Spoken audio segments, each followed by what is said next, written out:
ഹരിയോടൊപ്പത്തിൻ്റെ പുതിയൊരു ലക്കത്തിലേക്ക് സ്വാഗതം. ഹരി, ഒരു പ്രതീക്ഷകളും കൂടാതെ ആർക്കെങ്കിലും ആരെങ്കിലുമൊക്കെ സ്നേഹിക്കാൻ പറ്റുമോ? ഈ നിസ്വാർത്ഥ സ്നേഹം എന്നൊക്കെ പറയുന്നത് ഒരു തട്ടിപ്പാണെന്ന് പറയാറുണ്ട്. പൊതുവെ നിസ്വാർത്ഥ സ്നേഹം നമ്മൾ ഉദാഹരണമായി പറയുന്നത് അമ്മയ്ക്ക് മക്കളോടുള്ള സ്നേഹമാണ്. അവിടെ പോലും ചില പ്രതീക്ഷകളില്ലേ? അപ്പം അതൊരു നിസ്വാർത്ഥ സ്നേഹം എന്ന് പറയാൻ പറ്റുമോ? നിസ്വാർത്ഥത എന്നുള്ളത് അർത്ഥം വളരെ വലുതാണെന്ന് എനിക്ക് തോന്നുന്നു. കാരണം സ്വാർത്ഥതയുടെ അർത്ഥം എന്താണ്? സ്വാർത്ഥത എന്നുള്ളത് എനിക്ക് വേണ്ടി എനിക്ക് ലഭിക്കേണ്ടത് എന്നുള്ളതിനെപ്പറ്റി മാത്രം ചിന്തിക്കുന്നതാണ് സ്വാർത്ഥത. മറ്റേ ആർക്കും വേണ്ട, എന്ത് എനിക്ക് കിട്ടും. എന്ത് കാര്യത്തെപ്പറ്റി സംസാരിക്കുമ്പോൾ നമ്മളൊരു കാര്യം, ഒരു കച്ചവടം സംസാരിക്കുമ്പോൾ ആദ്യം ചോദിക്കുന്ന വാക്കുണ്ട്, എനിക്കെന്ത് കിട്ടും എന്ന് ചോദിക്കുന്ന പോലെ. ഒരു ജോലിക്ക് ഏൽപ്പിക്കുമ്പോൾ എനിക്കെന്ത് കിട്ടും, എന്തിനും ഒരു ചോദ്യമുണ്ട്, എനിക്കെന്ത് കിട്ടും. അപ്പോൾ എനിക്കിത്ര കിട്ടിയാൽ എന്താണ്? അപ്പോൾ പലപ്പോഴും നമുക്കറിയാം, ചില പ്രൈസൊക്കെ പറയുന്നത് കേൾക്കുന്നത് വളരെ ഹ്യൂജായിട്ടുള്ള പ്രൈസ് പറയും. അയാൾക്ക് തന്നാൽ എന്താണ്? എനിക്കത് കിട്ടണം. ഈ കിട്ടുന്ന ആൾക്ക് അതുകൊണ്ട് ബെനിഫിറ്റ് എത്രയുണ്ട് എന്നുള്ളതിനെപ്പറ്റി ആലോചിക്കാറില്ല. എനിക്ക് ഇത്ര വേണം എന്ന് മാത്രം വിചാരിക്കുന്ന, ഞാൻ കൊടുക്കുന്ന സർവീസിനോ അല്ലെങ്കിൽ ഞാൻ കൊടുക്കുന്ന ചിന്തയ്ക്കോ ഞാൻ കൊടുക്കുന്ന ഇഷ്ടത്തിനോ അങ്ങോട്ട് എത്ര വരേണ്ടെന്നുള്ളതല്ല, എൻ്റെ സംഭവത്തിന് എനിക്ക് ഇത്ര കിട്ടണം എന്ന് വിചാരിക്കുന്ന ഒരു മാനസികാവസ്ഥയിലാണ് ഇന്ന് കുട്ടികളെ വളർത്തുന്നത് പോലും എന്ന് പറയേണ്ടി വരും. അപ്പോൾ നിസ്വാർത്ഥമായിട്ടുള്ള സ്നേഹം എന്നുള്ള സംഭവം ഈ പറഞ്ഞ പോലെ ഇത്തരത്തിൽ, അതായത് എനിക്ക് നേട്ടത്തിന് വേണ്ടി മാത്രമായിട്ട് ചിന്തിക്കാതിരിക്കുക എന്ന് മാത്രമേ ഉള്ളൂ. അതായത് തനി കച്ചവടക്കാരൻ്റെ മനസ്ഥിതിയിൽ നിന്ന് മാത്രം സ്നേഹിക്കുന്ന അവസ്ഥയിൽ നിന്നുള്ള മാറ്റമാണ് ശരിക്കും നിസ്വാർത്ഥത. കാരണം നേട്ടത്തിന് വേണ്ടിയല്ല, പക്ഷേ അവരുടെ നന്മയ്ക്ക്, അവരുടെ വളർച്ചയ്ക്ക് അവരൊരു കോൺട്രിബ്യൂട്ടീവ് ആയിട്ടുള്ള ഒരു ചിന്തയോടെ വരുമ്പോൾ, ഒരു അമ്മയും അച്ഛനും കുട്ടിയെ സ്നേഹിക്കുന്നു, അത് നിസ്വാർത്ഥമാണ്. കാരണം നാളെ ഈ കുട്ടി വളർന്നു വന്ന് ഇവന് നല്ല ജോലി കിട്ടി, അവന് കിട്ടുന്ന ശമ്പളം മുഴുവൻ എന്നെ ഏൽപ്പിച്ച്, അല്ലെങ്കിൽ അവൻ സ്വയം സമ്പാദിക്കുന്ന മുഴുവൻ എനിക്ക് കൊണ്ടെത്തുന്ന, എനിക്കതുകൊണ്ട് സുഖമായിട്ട് ജീവിക്കണം എന്ന് വെച്ച് നമ്മൾ ഒരു കുട്ടിയെ വളർത്തുന്നു. നമ്മളൊരു പശുക്കിടാവിനെ വാങ്ങി വളർത്തുകയാണ്. ഒരു പശുക്കിടാവിനെ വാങ്ങി വളർത്തി കഴിയുമ്പോഴേ നമുക്കൊരു പ്രതീക്ഷയുണ്ട്, ഈ പശുക്കിടാവ് 2 വർഷം കഴിയുമ്പോഴേക്കും വളരും. അത് കഴിഞ്ഞാൽ ഇത് ചെന പിടിച്ച് കഴിഞ്ഞ് ഇത് പ്രസവിച്ച് കഴിഞ്ഞിട്ടുണ്ടെങ്കിൽ സ്വാഭാവികമായിട്ടും 25 ലിറ്റർ പാല് കിട്ടും. അങ്ങനെ നമുക്ക് 1.5 വർഷം പാല് കിട്ടിക്കഴിഞ്ഞാൽ അടുത്ത പ്രസവം നമുക്കാവും. അപ്പോൾ വീണ്ടും നമുക്ക് 25 ലിറ്റർ പാല് വെച്ച് ഇത്ര കിട്ടും എന്ന് ഉള്ള ലാഭത്തിന് വേണ്ടി നമ്മൾ ചിന്തിച്ച് വളർത്തുന്ന പശു നമുക്ക് നിസ്വാർത്ഥമൊന്നുമല്ല. കാരണം എന്താ വെച്ചാൽ നമ്മൾ റിട്ടേൺ ഓറിയൻറ്റഡ് ആണ്. എനിക്ക് എന്ത് തിരിച്ച് കിട്ടും എന്നുള്ളൊരു ക്വസ്റ്റ്യൻ ഉണ്ട്. പക്ഷേ മകനെയോ മകളെയോ വളർത്തുമ്പോൾ സ്വാഭാവികമായിട്ടും ഇവൻ വളർന്ന് വലുതായി ഇത്ര കഴിഞ്ഞ് അതിൽ നിന്ന് എനിക്കിത്ര കിട്ടും എന്ന് ചിന്തിക്കുന്ന മൂഢത്തരമൊന്നും ഇന്ന് അച്ഛനും അമ്മയ്ക്കും സ്വാഭാവികം ഉണ്ടാകാൻ വഴിയില്ല. കാരണം ഒരു സ്റ്റേജ് കഴിഞ്ഞാൽ അവർ ഇങ്ങോട്ടൊന്നും തരാൻ സാധ്യതയില്ല എന്നുള്ള ബോധവുമൊക്കെ ഇന്ന് ഒരു വലിയ ശതമാനം ആളുകൾക്ക് കിട്ടിയാൽ അതൊരു ഭാഗ്യം എന്ന് മാത്രമേ ഉള്ളൂ. അപ്പോൾ അച്ഛനും അമ്മയും കുട്ടികളെ സ്നേഹിക്കുന്നത് ഇങ്ങനെയുള്ള ലാഭത്തിന് വേണ്ടിയില്ല, പക്ഷേ അവർക്ക് അവിടെ ഒരു സ്വാർത്ഥതയുണ്ട്. ആ ഒരു സ്വാർത്ഥത എന്ന് പറഞ്ഞിട്ടുണ്ടെങ്കിൽ എൻ്റെ കുട്ടി നന്നായി വരണം എന്നുള്ള ഒരു സ്വാർത്ഥത, അത് വേറൊരു വലിയ തരത്തിലുള്ള ഒരു ഇഷ്ടമാണ് വരുന്നത്. കാരണം നമ്മൾ നമ്മുടെ കുട്ടികളെ ഇഷ്ടപ്പെടുന്നത്, അവരുടെ വളർച്ചയെ നമ്മൾ കാണുന്നത്, അവരുടെ ഗ്രോത്തിനെ കാണുന്നത് നമ്മുടെ ഒരു സന്തോഷമായിട്ടോ അതിലപ്പുറേക്ക് നമ്മുടെ ഒരു നേട്ടമായിട്ടാണ് കാണുന്നത്. കാരണം ഞാൻ ഒരു കുടുംബത്തിൻ്റെ ഒരു ബിഗിനിങ്ങിലാണ് നിൽക്കുന്നതെങ്കിൽ എൻ്റെ അടുത്ത തലമുറയിലേക്ക്, എൻ്റെ കണ്ടിന്യൂറ്റിയിലേക്ക് പോകുന്ന വിഷയത്തിലേക്ക് എനിക്ക് നല്ല രീതിയിലേക്ക് ഒരു സ്റ്റേജിലേക്ക് എത്തിച്ച് കൊണ്ടുവരാൻ എനിക്ക് കഴിയുന്നു. അല്ലെങ്കിൽ എൻ്റെ കുട്ടി സ്വന്തം കാലിൽ നാളെ ജീവിക്കാൻ കഴിയുന്ന തരത്തിലേക്കും, അല്ലെങ്കിൽ സ്വന്തം കാലിൽ നിന്ന് മറ്റുള്ളവരെ സഹായിക്കാൻ കഴിയുന്ന തരത്തിലേക്കും, ലോകം അവനെ അംഗീകരിക്കാൻ കഴിയുന്ന തരത്തിലേക്കും വളർത്തി എത്തിക്കാൻ എനിക്ക് കഴിയുന്ന ഒരു സാഹചര്യം ഉണ്ടാകുമ്പോൾ അതിനുവേണ്ടി ചിന്തിക്കുന്നത് സ്വാർത്ഥതയല്ല, അതവരുടെ റെസ്പോൺസിബിലിറ്റിയാണ്. ഒരാളൊരു സ്ഥാപനം തുടങ്ങുന്നു, ആ സ്ഥാപനം തുടങ്ങുമ്പോൾ ആ സ്ഥാപനത്തിൽ നിന്ന് പ്രോഫിറ്റബിലിറ്റി എന്നുള്ള സാധനം ചിന്തിക്കേണ്ടത് സ്വാഭാവികമാണെങ്കിൽ പോലും ആ സ്ഥാപനം എന്നത് വളർന്ന് ഇന്ത്യ മുഴുവൻ പടർന്ന് പന്തലിക്കുകയും ലോകത്തെ എല്ലായിടത്തും നമ്മുടെ സ്ഥാപനത്തിൻ്റെ ബ്രാഞ്ചുകളുണ്ടാവുകയും അവിടെ മുഴുവൻ നമ്മുടേതായിട്ടുള്ള ജീവനക്കാരുണ്ടാവുകയും ആ ജീവനക്കാർക്കെല്ലാം അവരുടെ കുടുംബമെല്ലാം സുഖമായിട്ട് ജീവിക്കണം എന്നൊക്കെ വിചാരിക്കുന്ന വിശാലമായൊരു കാഴ്ചപ്പാട് വിചാരിക്കുന്നതിൽ സ്വാർത്ഥതയല്ല ഉള്ളത്, ഒരു വലിയ കോൺട്രിബ്യൂട്ടീവായിട്ടുള്ള തിങ്കിങ്ങാണ്. ഇത് തന്നെയാണ് നമ്മുടെ കുടുംബങ്ങളിലുള്ളത്. അപ്പോൾ മുമ്പോട്ട് നമ്മൾ ചിന്തിക്കുമ്പോൾ ആ ഒരു തരത്തിൽ അച്ഛനും അമ്മയ്ക്കും ഉണ്ടാവാം. അച്ഛനും അമ്മയ്ക്കും ഉണ്ടാവാം എന്ന് പോലെ മറ്റുള്ളവർക്ക് എല്ലാവർക്കും ഉണ്ടാവണം എന്ന് നിർബന്ധം പിടിക്കാൻ കഴിയില്ല. പാരലായിട്ടുള്ള സഹോദരങ്ങളെ സംബന്ധിച്ചോളം അവർ ഒരു പുതിയ ശാഖ അവിടുന്ന് ആരംഭിച്ചിരിക്കുകയാണ്. അവരും സ്വന്തമായിട്ടുള്ള ഒരു പുതിയ ശാഖ അവിടുന്ന് ആരംഭിച്ച് അവിടുന്ന് ഒരു ബന്ധത്തോടെ അവർ വേറെ ഒരു സംഭവം ക്രിയേറ്റ് ചെയ്യാൻ പോകുമ്പോൾ ഇപ്പറയുള്ള സഹോദരൻ്റെ കാര്യങ്ങളിനകത്ത് എത്ര ശതമാനം ഇടപെടാൻ ഇന്നത്തെ കാലഘട്ടത്തിൽ പറ്റുമെന്നറിയില്ല. പക്ഷേ ഒരു കണക്റ്റിംഗ് ലിങ്ക് അവിടെയുണ്ട്. കാരണം നമ്മൾ രണ്ടുപേരും വന്നത് ഒരു പോയിന്റിൽ നിന്നാണ് എന്നുള്ളൊരു ബന്ധത്തിൻ്റെ ഒരു പരസ്പര സപ്പോർട്ട് അവിടെ കൊടുക്കുന്നുണ്ട് എങ്കിൽ ആ ബന്ധത്തിന് അവിടെ നിലനിൽപ്പുണ്ട്.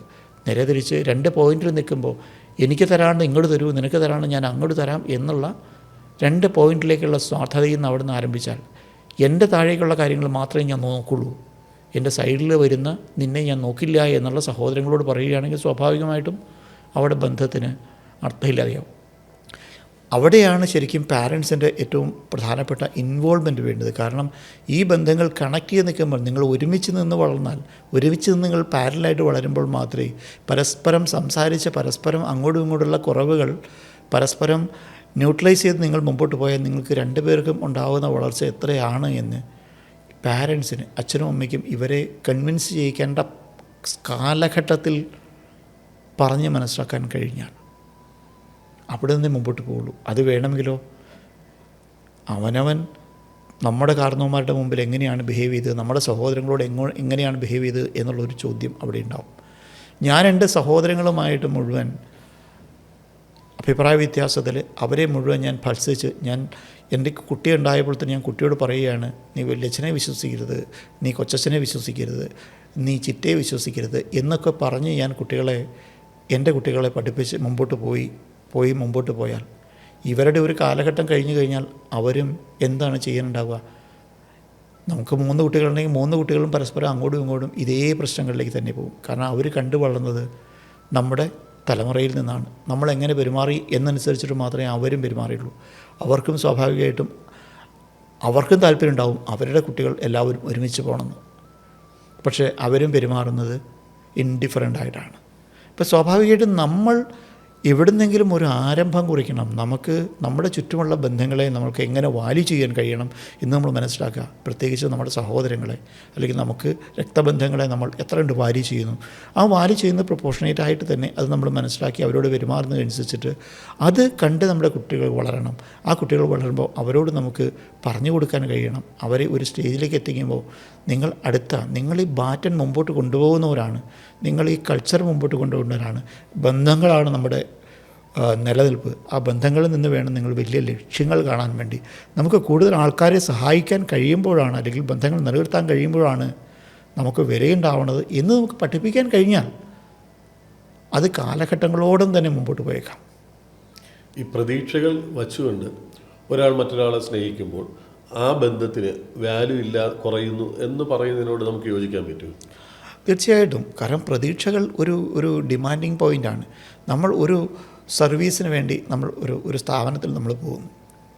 നമ്മളൊരു 5 സ്റ്റാർ ഹോട്ടലിൽ നമ്മൾ ചെല്ലുന്നു. 5 സ്റ്റാർ ഹോട്ടലിൽ നമ്മൾ അവിടെ ചെല്ലുമ്പോൾ അവിടുത്തെ പ്രൈസൊക്കെ വളരെ കൂടുതലാണെന്ന് നമുക്ക് കൃത്യമായിട്ടറിയാം.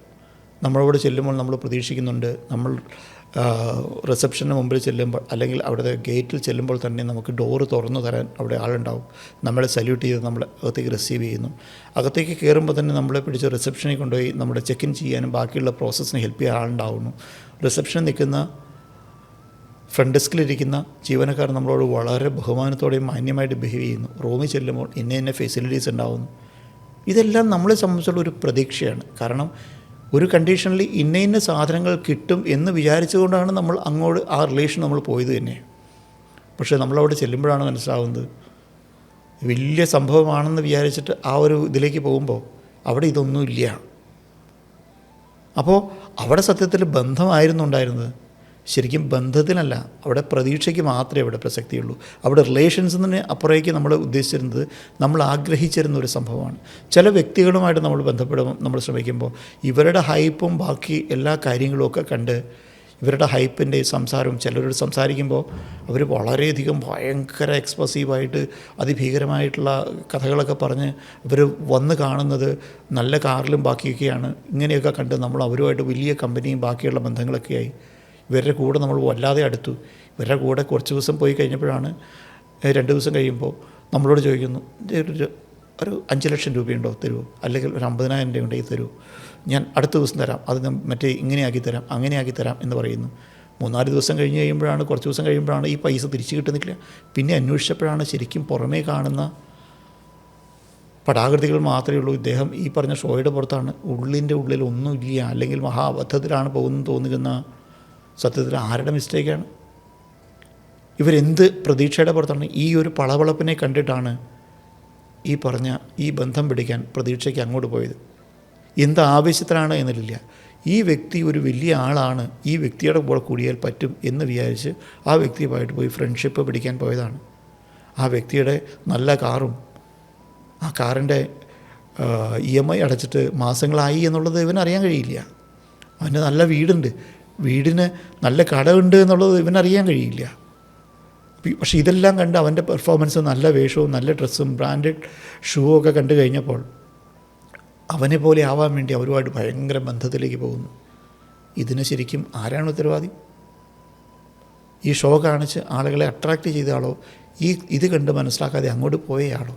ഈ പോയത് നമ്മൾ തന്നെയാണ് അബദ്ധം. കാരണം നമ്മൾ മനസ്സിലാക്കണം നമ്മൾ എന്തിനു വേണ്ടിയാണ് അങ്ങോട്ട് പോയത്. ഇനി അദ്ദേഹത്തിൻ്റെ പണത്തിന് യാതൊരു ഘടകവും നമ്മളെ ബാധിക്കുന്നതല്ല എങ്കിൽ സത്യത്തിൽ അവിടെ ചെന്ന് മനസ്സിലാക്കി കഴിഞ്ഞപ്പോൾ ഇങ്ങോട്ട് പണം ചോദിച്ചു, എനിക്ക് 5 ലക്ഷം തരുമെന്ന് ചോദിക്കുമ്പോൾ ഉണ്ടെങ്കിൽ മാത്രമേ കൊടുക്കാവൂ. അല്ലെങ്കിൽ പണം ചോദിക്കുന്ന സമയത്ത് പണം എന്നുള്ളത് ബന്ധത്തിൻ്റെ ഒരു ഭാഗമല്ല. പണം സെപ്പറേറ്റ് തന്നെയായിട്ട് ഹാൻഡിൽ ചെയ്യേണ്ട ഒരു വിഷയമാണ്. പണം എന്നുള്ള സാധനം സംസാരിക്കുന്നത് നമ്മൾ വേറെ സംസാരിക്കുക. അത് കടമായിട്ട് കൊടുക്കുകയാണെങ്കിൽ അതിൻ്റേതായിട്ടുള്ള റൂളുകളിൽ മാത്രം കൊടുക്കുക.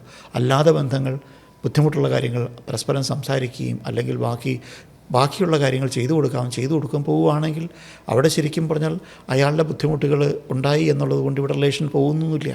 അപ്പോൾ നമ്മൾ എങ്ങനെയാണ് ഇതിനെ കാണുന്നത്, നമ്മളാണ് അബദ്ധത്തിൽ ചെന്ന് പെടുന്നത്, ഒക്കെ ഇതിനകത്തൊരു ചോദ്യമാണ്. നമ്മൾ മനസ്സിലാക്കുന്നത് മാത്രമാണ് ബന്ധങ്ങൾ. നമുക്ക് വേണമെന്ന് തോന്നി നമ്മൾ ഇറങ്ങിയിട്ടുണ്ടെങ്കിൽ ചിന്തിക്കേണ്ടത് നമ്മൾ തന്നെയാണ്. ഈ വിഷയത്തെക്കുറിച്ചുള്ള നിങ്ങളുടെ അഭിപ്രായങ്ങൾ ഉറപ്പായും കമൻറ്റ് ചെയ്യുക. മറ്റൊരു വിഷയവുമായി വീണ്ടും കാണാം.